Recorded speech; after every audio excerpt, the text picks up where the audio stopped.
Hey beloved, welcome back to my channel. My name is Krista Pettiford, and if you haven't already subscribed, go ahead and hit the subscribe button and like this video.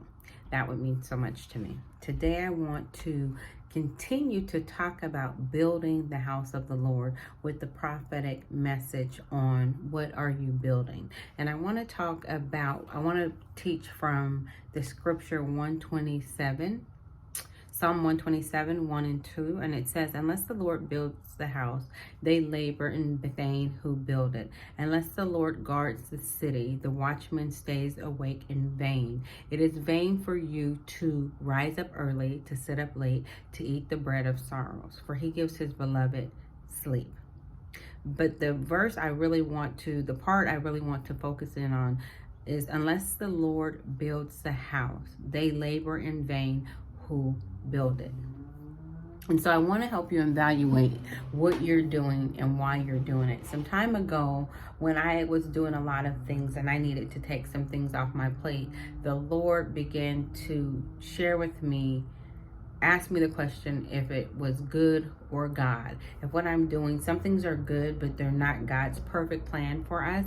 And so we have to be able to determine if we're doing something just because it seems like a good idea, or if God really called us to do it. Because we can build things that we believe are good, but if God hasn't called us to do it, it's vain for us to do it. So in this season where God is wanting to rebuild his people, rebuild our lives on a sure foundation of obedience to Jesus, we want to be certain that we are doing not just works, because he said, "Get behind me, Satan." Jesus said in Matthew 7, "Get behind me," not Satan, excuse me. He said, "In that day, I will say to you, I never knew you, you workers of iniquity." He said, "Many will say in that day, haven't we prophesied in your name? Haven't we done many mighty works? Haven't we done all kind of things in your name? And I will have to say to you, I never knew you, you who work lawlessness, you who do." And to know someone is he meant to know them in intimate relationship. And he said to love me and to know me is to obey me. And so that is how we know God, and that is how we come to know him. So I want to focus on the prophetic message of the year, which is building the house. And so I'm teaching and digging deeper into this message about what we choose to build. We know we want to obey God. We know we want to put down idols. We know we want to live a holy life. But let's talk about the works and the things that we give our time and attention to. And so let's reevaluate what we're doing and why we're doing it. And so the word vain means evil, unfortunately. Anything what is not of faith is sin, the Bible says. It means destruction. It means ruin. It means idolatry. It means false and uselessness. And it means deceptive. And so I don't want to get all religious. I'm just telling you what the word vain means. So when you do something vain, you do it as in a sense of idolatry. It's false, it's useless. And that's why he says, if you build a house, unless the Lord builds a house, unless he helps you, unless he points you in the direction, unless you're doing it on his strength and his command, and because he told you to do it, you're laboring, you're working toward that thing in vain. And so remember, house is we can consider house to be the life that you build for God, the God-centered life. When you build your house on the rock of obedience to Jesus and intimate relationship with him, the Bible says that the storms of life will come, but your house won't blow away. Your life will not come to ruins. It might take some hits, but it won't come to ruin. And so I believe that the Lord is telling the church that we need to rebuild our lives and focus on what he has called us to do. And so not only is it the relationship with the Lord and obedience to his commands, but that is directly connected to doing the works that he's called you to do, and not just everything, but the work that he's called you to do in this season. And we have to understand that our works, our mission, the things that God has called us to do can and do change season to season. And so our calling of God is more than a vocation. In the world, your calling is a vocation, but in Christ, it is an invitation to have a relationship with him, to be who he called you to be. And then from that place of relationship with God and knowing who you are, then you enter into the works he called you to do so that you can fulfill the purpose for which he made you. And so, how do you know what God has called you to build? You go through your relationship with him where you're able to hear his voice. You lean into him and you ask him what he's calling you to do.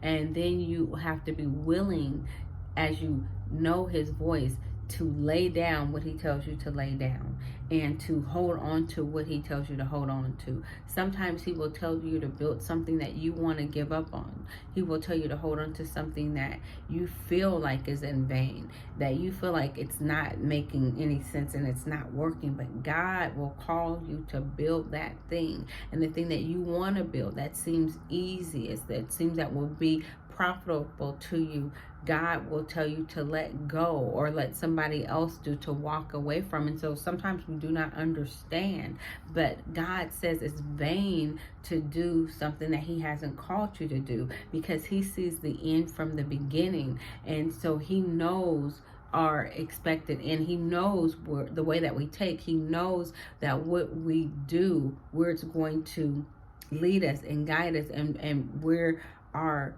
decisions are going to bring us to. So sometimes there's a saying that says you can get to the top of the ladder and find out you're on the wrong building. In other words, beloved, you can do all the things and you can reach worldly success and realize that that's not what God called you to do at all. And Jesus put it in his own words in Matthew 7 when he said, you will do all these works in my name, and yet I will have to say, I never knew you, you who worked lawlessness, because you didn't do what I called you to do.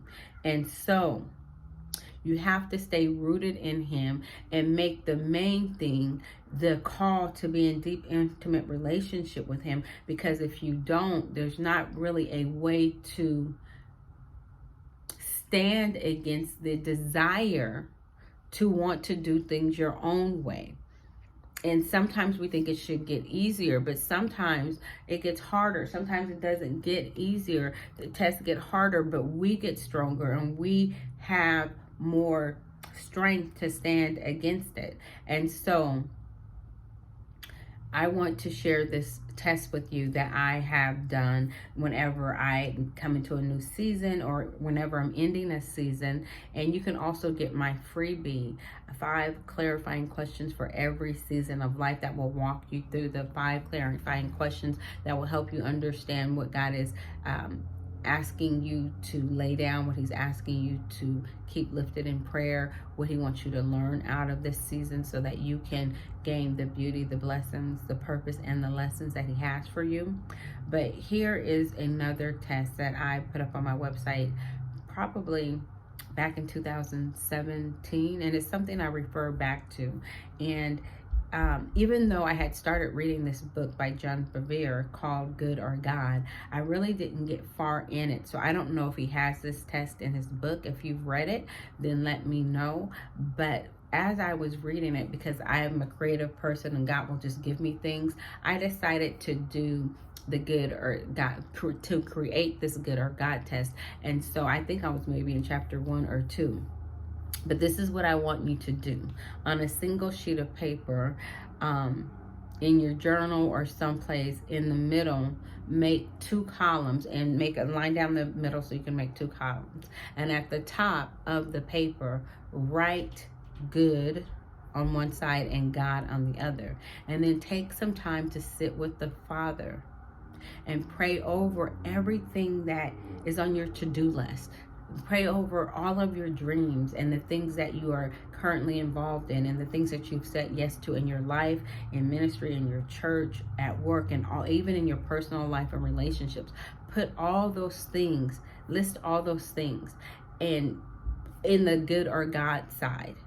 And then Or you can do it this way. Sometimes it's easier, I found over the years, that you can list everything out, not in a column or good and God, but you can just list out everything that you have going on in all these areas.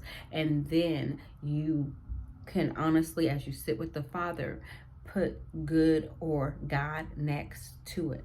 Is this something good that I want to do, that someone else has given me to do? Or is this something that God has called me to do? Because we're supposed to be faithful in another man's work. We're supposed to be servants in the kingdom. We're supposed to do good works. But sometimes we can take on too much, and we find ourselves building things and doing things that God never called us to build, and then not having the time to do the thing and build the thing that God called us to build. And so we don't want to be selfish, and we don't want to be a kingdom of one person and try and put our selfish ambitions above kingdom work and community. But we do want to know, whether it's in church, work, or home, if we're taking on too much, if we're taking on more than we are called by God to do or can bear. So sometimes God doesn't call us to things. In the book of Luke chapter 10, I think it's verse 42, the story of Mary and Martha, it says that Martha was busy with much serving, but Mary chose the good portion, the one or few things sitting at Jesus' feet, the thing that could not be taken away from her.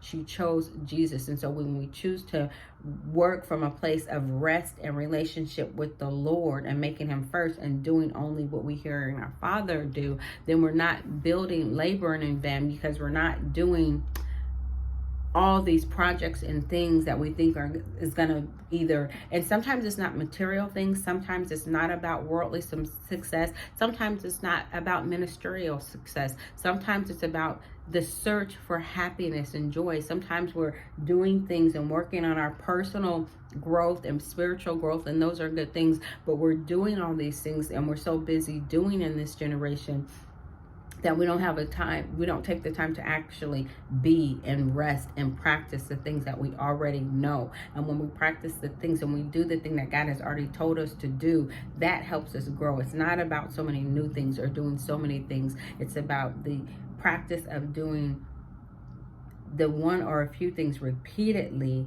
and then being able to hear what the Father tells you to do. Proverbs 31, talking about the virtuous woman, says that she doesn't take on more that she can handle. She considers a new field before she buys it, making sure that she's not neglecting her responsibilities for new responsibilities. So sometimes you have to balance, and when you take on a new responsibility, then you have to consider if it's going to make you neglect something, and sometimes you just have to let something go.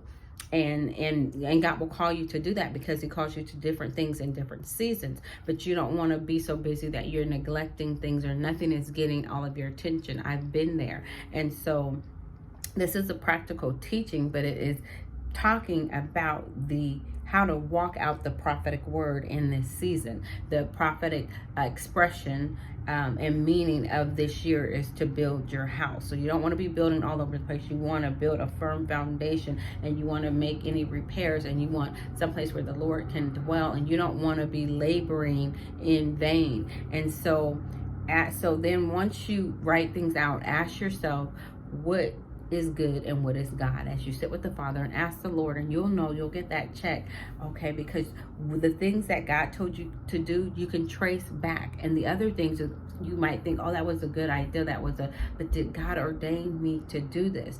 And then as you list them out, or you can create a new piece of paper and put them in a column after you write them all down and put good or God beside them, then you can make adjustments in your life. You can take the top no more than 3 to 5 things on your God side, and you can begin to finish this year strong with this last quarter. Or even if you don't focus on quarterly and yearly goals, you can focus on those things that God has called you to do and prioritize them in order of what is God calling you to do, what is the one thing that you need to build your life upon, what is the one thing that you need to correct, or what is the one thing that God has told you to do that is more important than all other things, and then the few other things. And so you sit with the Father and figure that out, so that you're not laboring in vain. Paul said that he didn't want to run his race in vain. And so I've had times in my life where I've done some really good things and I've worked on some really good things, but when I look back, God didn't call me to do them, and so I had to stop doing them. I had to lay some things down. I've had times where I've said yes to things because I want to be nice, I want to be good. I hate to say no, but I had to learn how to say no in my life so that I could have time and margin for myself to do the things that God has called me to do, especially as I get older, for myself, not in a selfish way, but caring for myself so that I can care for others, so that I can run my race better, so I can be healthy. Because we're above all, John said he prays that we would prosper and be in good health, even as our soul prospers. So if you're taking on too much, what are you doing? I've done that, and then I wasn't able to focus wholeheartedly and not getting enough sleep, all those things. So I have made adjustments in my life, and I continue to make adjustments, and I'm even learning now to walk in new rhythms, a new cadence of grace, where it's okay to say no. It's okay not to be able to do everything, so that I can do the few things well. There's only one or a few things needed. And so I choose wisely what I'm going to do. And I don't rush to take on so many things as I used to do. And even as I'm learning to do that, I'm even pulling back more and saying, these are the few things I want to focus on in this season of my life. So, beloved, I would like to know what you are building, why you are building. I want to hear from you in the comments if you created your good or God test, and what you let go of, the things that you thought were good, that you may have thought were God and they were good, but you realized through this test and this time that they were not from God. And the things that you may have thought God didn't call you to do, that you're like, God did tell me to do that, and I let that go because I saw something shiny and new and decided to do that. I want to hear from you what landed where, and if this helped you. It is practical teaching that is to take you deeper in the application of the prophetic word. So I hope this helps you, because God, the prophetic word is, do not labor in vain. Do not labor in vain. Make sure that the Lord is with you in what you are building, and that he's called you to build what you're doing. Make sure that you are obeying him as much as you know how. Sometimes we don't know, and that's why we have to go back to relationship and sit with him and figure out, to the best of our knowledge, what we're supposed to be doing. And guess what? We can miss it. Prophets can miss it, and we're not hearing God correctly. We can miss it in our own life. We think we're supposed to do something, and don't let pride or people or anything keep you doing something when you realize it's not what God has called you to do. Because you want to use the least amount of time laboring in vain, and the most time that you can, you want to redeem the time, take every opportunity to do what God called you to do. So I hope that the instructions for the test are clear, and I will leave the link to the free 5 clarifying questions that you can use also. And within that time, when you're talking about leaning into what God has called you to do, the first of the clarifying questions, this is a good place to use that test, because you want to ask God, what are you asking me to lean into? We should always be leaning into God's presence, but we also want to know, what is the one or few things that you want me to lean into in this season, that I need to give my time and attention to, that I need to focus on. And so I hope this helped you, beloved. Until next time, God bless you.